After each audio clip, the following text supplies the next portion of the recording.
এই ভিডিওটা আমি চেষ্টা করছি একদম সহজভাবে একটু অন্যরকম একটা চাউমিন বানিয়ে দেখানোর। এটা হাতে 10 থেকে 15 মিনিট সময় থাকলেই আপনারা ইজিলি বানিয়ে নিতে পারবেন। এর টেস্টটা হবে একদম অন্যরকম আর খেতেও হবে অসাধারণ। তাহলে চলুন রেসিপিটা শুরু করা যাক। আমি পূজা আর বং পূজা ব্লগে আপনাদের সবাইকে স্বাগতম। ভিডিওটি ভালো লাগলে অবশ্যই সাবস্ক্রাইব করে নোটিফিকেশান অল করে দেবেন। আর আজকে আমাদের রেসিপি কোরিয়ান স্টাইল চাউমিন। আচ্ছা, চাউমিনটা বানানোর আগে সবার প্রথম আমি একটা পাউডার বানিয়ে নেব, যেটা এই চাউমিনের টেস্টটা দ্বিগুণ করে দেবে। এখানে নিয়েছি 1 চা চামচ গোটা গোলমরিচ, হাফ চা চামচ মৌরি, একটা স্টার আনিস, ছোট টুকরো দারুচিনি, এছাড়াও লাগছে 2টো শুকনো লঙ্কা আর সবশেষে 2 চামচ গোটা ধনে। এবার এই সবগুলোকে শুকনো খোলায় ভালো করে ড্রাই রোস্ট করে নিতে হবে। বেসিক্যালি কোরিয়ান চাউমিনের দেওয়া হয় কারি পাউডার, যার সিমিলার টেস্টটা আপনারা এই মশলাগুলো থেকে পেয়ে যাবেন। আশা করি নিশ্চয়ই দেখলেন, সবকটা একদম ঘরোয়া উপকরণ। এটা ভালো করে ড্রাই রোস্ট করা হয়ে গেছে, খুব সুন্দর গন্ধ বেরিয়েছে। এটাকে এবার একটা প্লেটে তুলে রেখে দিন আর একটু ঠান্ডা হলে পেস্ট করে নিন। আচ্ছা, এবার চাউমিনটা বয়েল করার আগে আমি এখানে বাকি জিনিসগুলো রেডি করে নেব। তার জন্য একটা বোলের মধ্যে আমি নিয়ে নেব সবার প্রথম ধনেপাতা কুচি, তার সাথে মিশিয়ে দেব 2 চা চামচ কাশ্মীরি লঙ্কা গুঁড়ো। এটা চাউমিনের কালারটাকে ভালো আনতে সাহায্য করবে।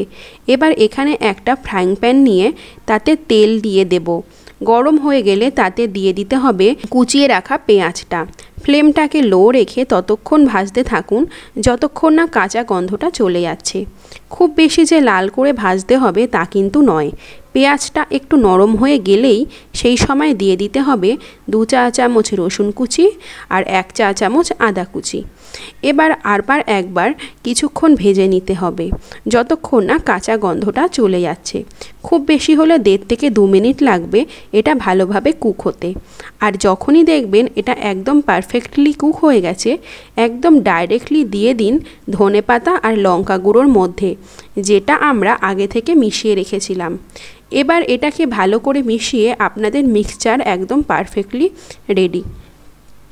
এবার একটা সসপ্যানে আমি জল বসিয়ে নিয়েছি, এর মধ্যে চাউমিন দিয়ে দেব। কিন্তু অতি অবশ্যই মনে রাখবেন তার আগে যেন জলটা এরকমভাবে ফোটে। না ফোটা অবধি কখনোই কিন্তু আপনারা চাউমিনকে জলে দেবেন না। এখানে চাউমিনটা দিয়ে দিচ্ছি আর সাথে দিয়ে দিচ্ছি নুন। নিশ্চয়ই খেয়াল করেছেন আমি এখানে চাউমিন ভেঙে দিইনি, কারণ জলে দেওয়ার পর আপনার থেকেই চাউমিনগুলো খুলে যাবে। তাই আলাদা করে প্রথমে এগুলোকে ভেঙে দিতে হবে না। এরকম করে করলে দেখবেন চাউমিনগুলো ভাঙবে না আর বেশ লম্বা লম্বাও থাকবে। চাউমিনটা একটু দেখে নেবেন ভালো করে সেদ্ধ হয়েছে কিনা, তারপরেই এটাকে ডাইরেক্টলি দিয়ে দিতে হবে সেই মিক্সচারটার মধ্যে, যেটা আমরা আগে থেকে রেডি করে রেখেছি। না ছেঁকে হালকা একটু জল সমেত দিয়ে দিলে দেখবেন মেশাতে সুবিধা হবে। এবার এর মধ্যে যে হোমমেড মশলাটা বানিয়ে রেখেছিলাম সেটা দিয়ে দেব। সাথে দিয়ে দেব 1.5 চা চামচ সয়া সস, 1 চামচ টমেটো সস আর সামান্য একটু লেবুর রস। ব্যাস, এই সব কিছুকে চাউমিনেরটা গরম থাকা অবস্থাতেই ভালো করে মিশিয়ে নিন। বিভিন্ন হোটেল বা দোকানে আমরা যেরকম চাউমিন খেয়ে থাকি, দেখতেই পাচ্ছেন এটা বাড়িতে কত সহজেই বানানো যায়, একদম কোনো ঝামেলা ছাড়া।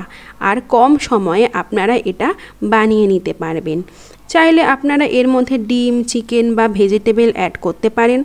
আমি এটাকে একদম প্লেন চাউমিন হিসাবেই রাখলাম। আশা করি এই সহজ রেসিপিটা আপনাদের সকলেরই ভালো লাগবে। যদি ভালো লাগে অতি অবশ্যই আমাকে কমেন্ট করতে ভুলবেন না। দেখা হচ্ছে আপনাদের সাথে একটা নতুন রেসিপি নিয়ে নেক্সট ভিডিওতে। ভালো থাকবেন, সুস্থ থাকবেন, বাই।